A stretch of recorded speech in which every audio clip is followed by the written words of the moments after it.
Hey everyone, welcome back to my review page. Just a pretty simple update review today. This is my 2023 Toyota Tundra. It's got the TRD off-road package, the iForce Max option. I've had it for about 7 months now and put about 6,300 miles on it. Just wanted to give you kind of an update, my overall impressions now that I've been driving it for a little bit. As you can see, it's in the smoke mesquite color. It's a limited package. If you watched some of my other videos I posted early on about, kind of my initial thoughts of it and the issues that I had a check engine light early on within like 600 miles, and they had to replace the ECU on it. It had a recall for the main, the LCD screen driver display could go out while you're driving. That happened to me one time, and it wasn't really a big issue because I just turned the truck off and turned it back on, but I had that recall taken care of at its first service. So yeah, just overall impressions. Overall, I'm pleased with the truck. I enjoy it. For my usage case scenario, I think it's a really good truck. I spent about probably 95% of the time it's on road, city and highway driving, and it's a super smooth, very nice, luxurious truck for the most part. I watched some other reviewers who have pointed out some things and issues that they're having with their models, and fortunately I haven't had too many of those problems. I know people have complained about wind noise, which I don't have any issue with wind noise in this truck. I think it's super smooth and super quiet going down the road. No issues with the window trim rattling or anything like that. I saw another reviewer, I think it was TRD John, had pointed out the seat kind of makes a little squishing noise back here. And I didn't notice that until he pointed it out, but now that I noticed it, it's not too bad. It just makes it seems like it's kind of gone down a little bit. Maybe it's just wearing in, but that's not an issue. And most of the time I don't even notice it because I've got the radio up. This has the JBL sound system, which I know that's, some people love it, some people hate it. It just depends, I guess, on what your preference is. I think it's great. It's perfect for me. Just the right amount of, and I don't even turn the bass up about halfway, and it sounds great to me. If you turn it up, if you have a loud song going and it's got a lot of bass, you may hear a little bit of shaking and a little bit of rattling kind of from the door panel here, but it's not terrible. I got no issue with it. A lot of times this truck feels like it's a pretty robust truck. I feel like it's pretty solid, but in other areas you can just tell, and I've touched on it before, it just seems like Toyota kind of really tried to kind of go as cost efficient as possible with some of the materials and the way that they built the truck. And I've seen on the regular models with the regular limited grille, it feels, I understand it's all plastic. Most of these trucks are all plastic up here up front, but you get the TRD package and you get this upgraded grille, but it's just so flimsy. I'm actually kind of surprised it's held up. I expected like a rock or something to come and crack it or bend it, but so far it's held up. Some of the things just feel like the rearview mirror, when you shut the door, the rearview mirror kind of shakes and rattles, again, nothing terrible. It's just little things. I think my biggest gripe right now, that I've had the Tundra for about 7 months and I've been driving it, is the seat.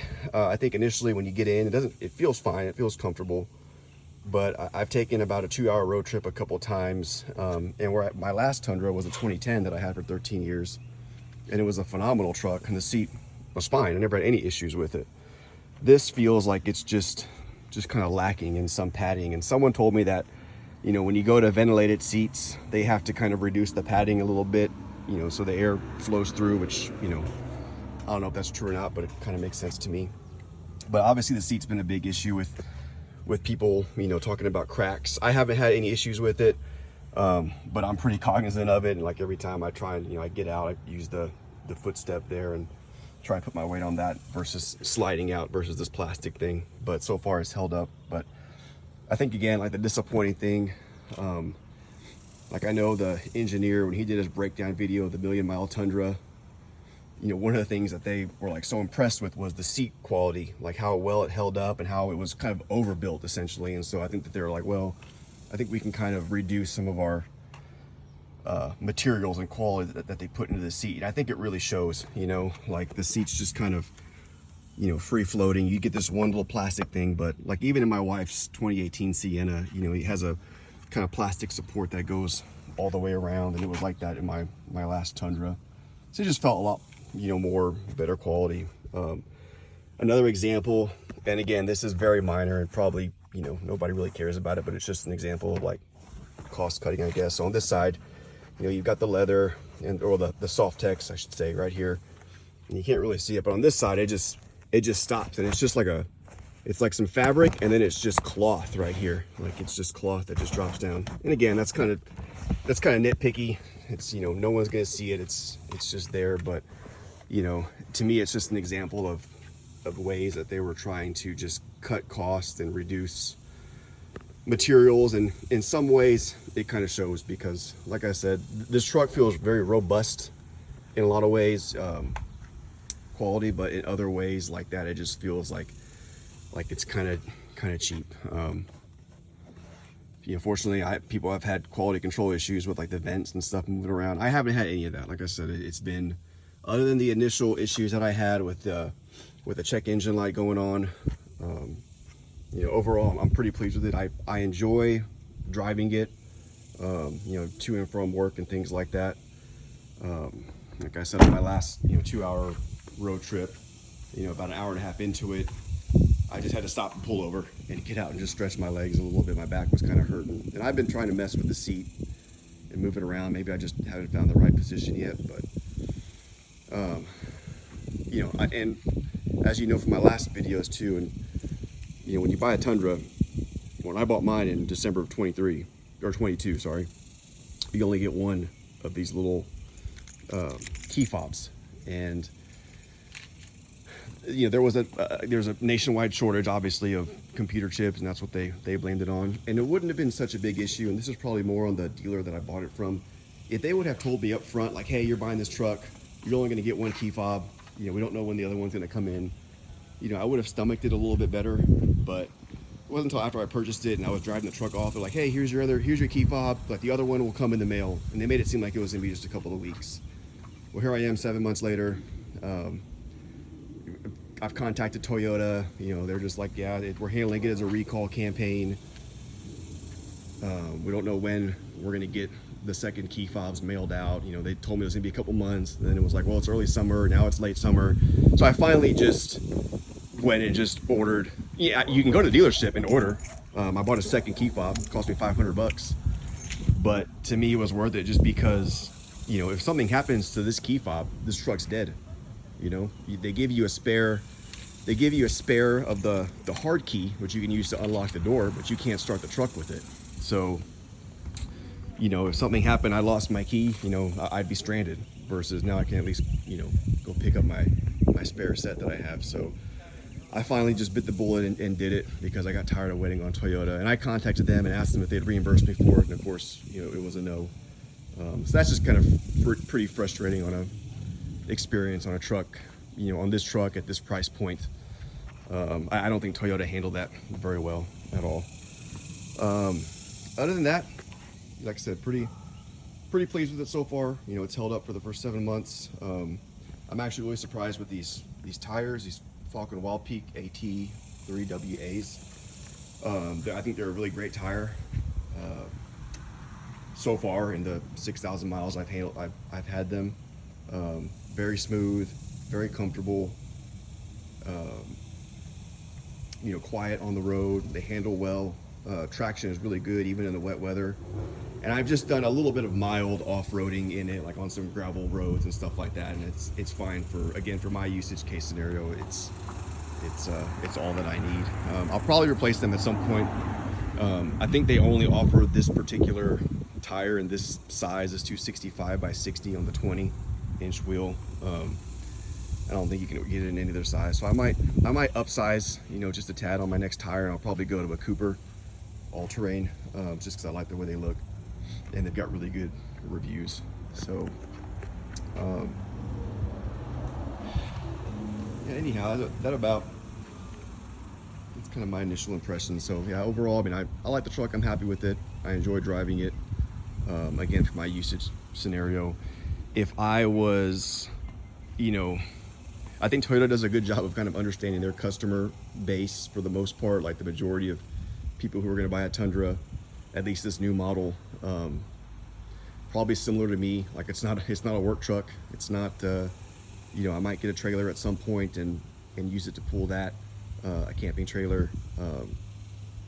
But I'm not like, you know, in construction or working on a, you know, a ranch or something like that. And I think if that was a usage case, you'd probably be pretty upset with it, just because of some of the limitations that it has and things that they opted for, you know, maybe versus styling and cost cutting, like not giving you a full bumper. And, you know, I don't know why they can't just, you know, copy Chevrolet and Ford and just put a steel bumper with steps right in the side, instead of this little kick down step that I rarely ever even use. But you know, that's just my feelings about it. But yeah, that's it for now. So I'll let you know. Maybe I'll do another update, you know, around a year's time, and let you know any issues that I have, or if anything's come up. I think that's really the only main concern I have left, is just, you know, what's the reliability of this truck going to be like over the long term? Because I'd like to have it for, you know, as long as I had my last truck, which was 13 years, and that truck was great. It was there was no issues with it. I could still be driving it easily. I just, you know, kind of wanted the new model with all the new bells and whistles. Oh, one other thing that I just thought of. I need to have the dealer check it out, and maybe somebody knows something that I don't, but you know, you can press this little button and it should disable the parking sensors, because this truck beeps like crazy. If you have one, you understand, like the whole seatbelt chime thing is ridiculous loud. I know there's ways to override it. You know, I think you can take it to the dealer, or you can buy some type of program and plug it into the port underneath. You can disable that seatbelt chime, because it's super annoying. But I noticed, like, a couple times, you know, it'll be beeping at me if I'm backing up, and I know something's there, and I'll press this button, and the light will indicate that the parking sensors are turned off, but it doesn't stop beeping. And it really was a pain when I was going fishing the other day, and I was off-road and in some like tall grass, and I know it was all around me, and the truck it was constantly just a solid beep, because it thought it was, you know, it thought the grass was an object that I was gonna, you know, run into or drive over. And I pressed the button to disable the sensors, and it didn't do anything. It didn't stop. So it's like the whole time while I was driving on those trails, it was just a constant beeping, which was pretty annoying. So I think maybe I'll have the dealership, you know, check that out. But anyhow, sorry, I didn't want to keep this, wanted to keep it kind of short. But anyway, that's my initial impressions, you know, so far over the last 7 months and 6,300 miles. So thanks for watching. If you have any questions or anything, any comments, just you know, drop them down in the comment box, and I appreciate y'all checking out my reviews. Have a good day.